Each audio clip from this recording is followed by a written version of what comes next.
Nope.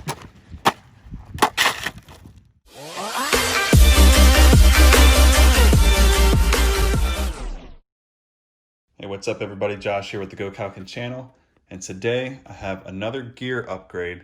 This one's going to be pretty major.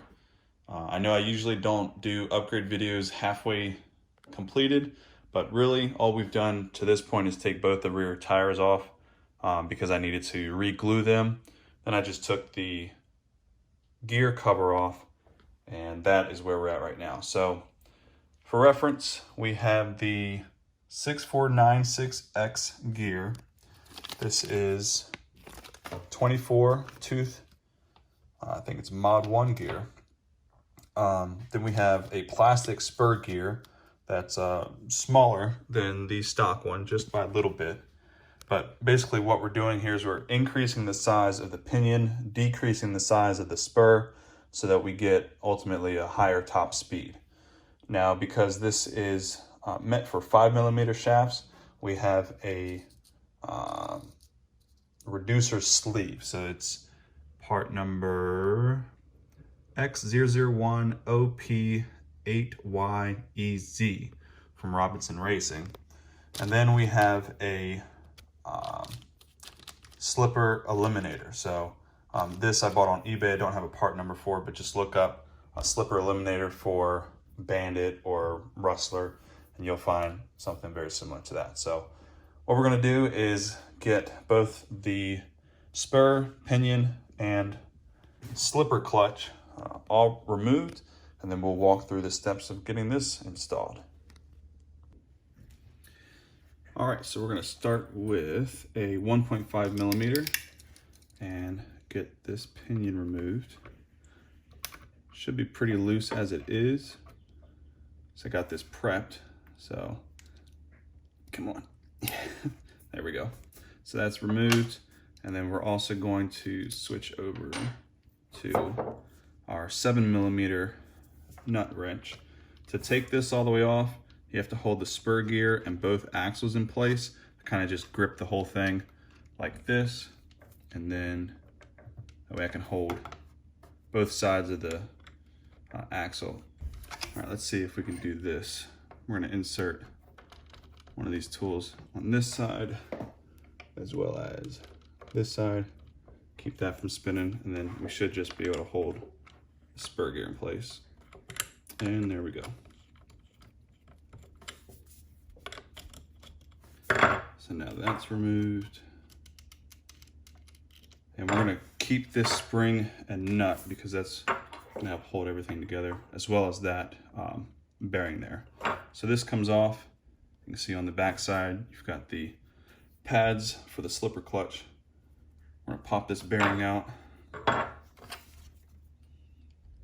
carefully, just like that. We're also going to take these screws and those pads off. I believe it is 2.5mm. Yep.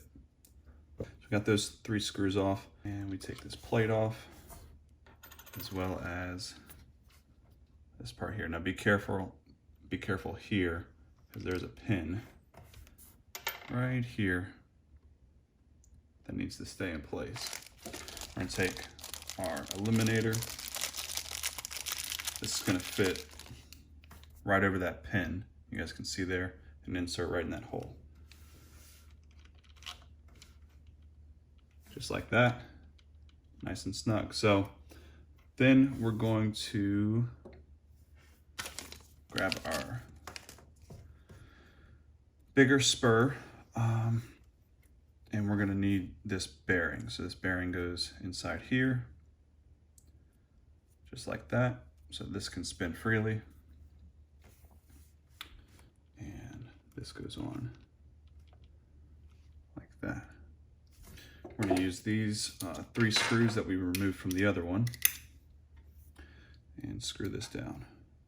Next, we're going to make sure that this doesn't come off this way, of course. So we're going to put the spring back on and then this nut. Good to go there. So now for the pinion, what we're gonna do actually is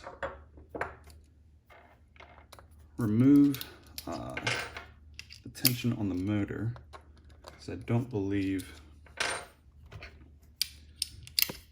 this is gonna fit like it is. Let's see here. Oh, actually that's gonna be really, really close. So looks like we actually just need to back it off a tiny, tiny bit. So we'll loosen the bottom one. That'll allow us to move it out just a little bit more. And then for installing this, let's see here. Trying to see what the best way to do this is going to be.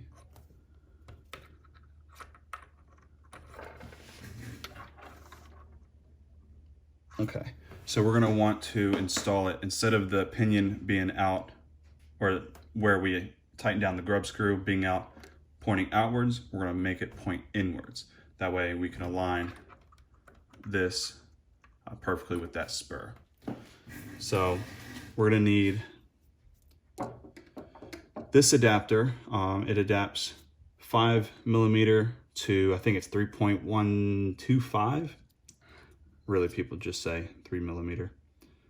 We'll get this in place, and we'll get the grub screw started. So I know this is going to be a little bit hard to see, but basically you're going to have this reducer with this flat side pointing down, and that's where the grub screw is going to go through. Hopefully you guys can see that. That pointing down, and screwed through there and through this sleeve onto the shaft.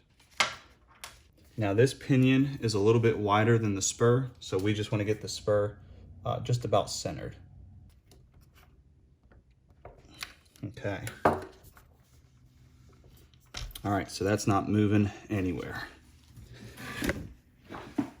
So now from here, it's all about setting the mesh the same way we did the other video. So if you're interested about setting the mesh, look at my the 35 pin or pinion upgrade video and check that out. But basically we're moving from this setup to what you're seeing there. Here, let me get the camera to focus here. Going from this to that. Now, real quick, we're gonna see if this still fit. It looks like it might not fit this cover, but we'll double check here. Yep, cover does not fit. So we'll end up running it open like that. Let's see how that goes. Anyways, let's go ahead and, like I said, set this mesh, and then we'll see how it goes. I'll be right back. All right, you guys, we got the gears on, tires back on. So now I'm gonna charge up the battery, and then we'll give this a test run. All right, you guys, did a couple quick passes with it, and it's definitely very, very fast. But let me show you before this thing gets too hot.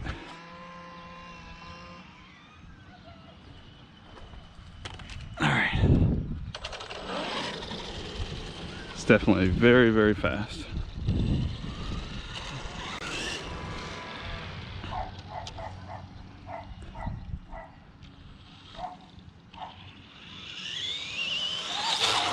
Jesus. It just goes so quickly now.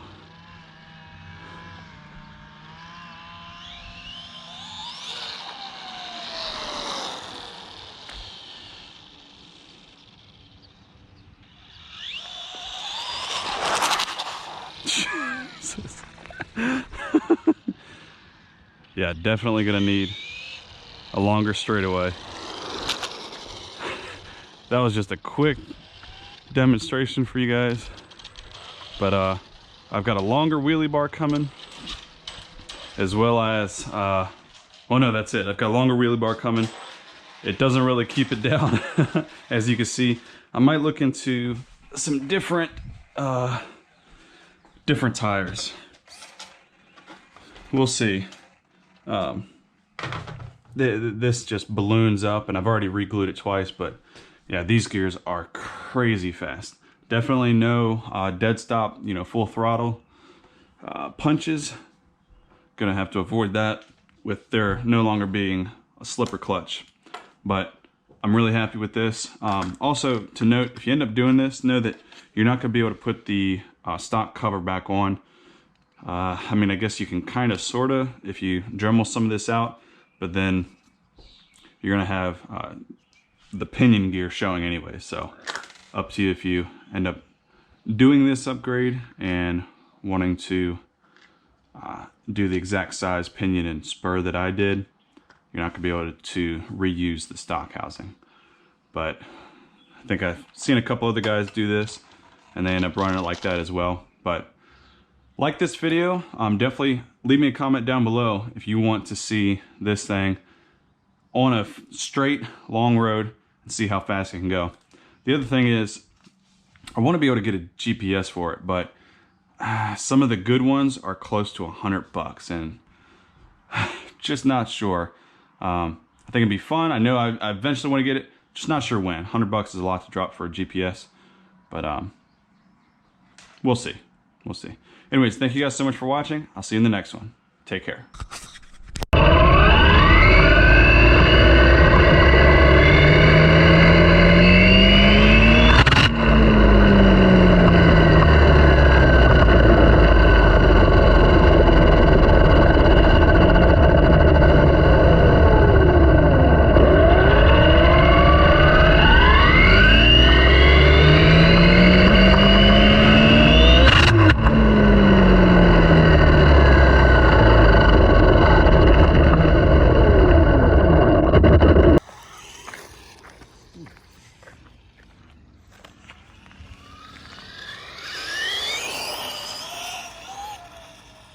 Nice.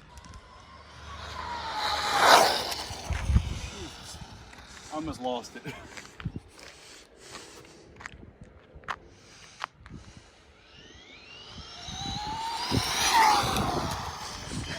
I can't keep up with it when like it's trying to go by. As ready as I'm gonna be.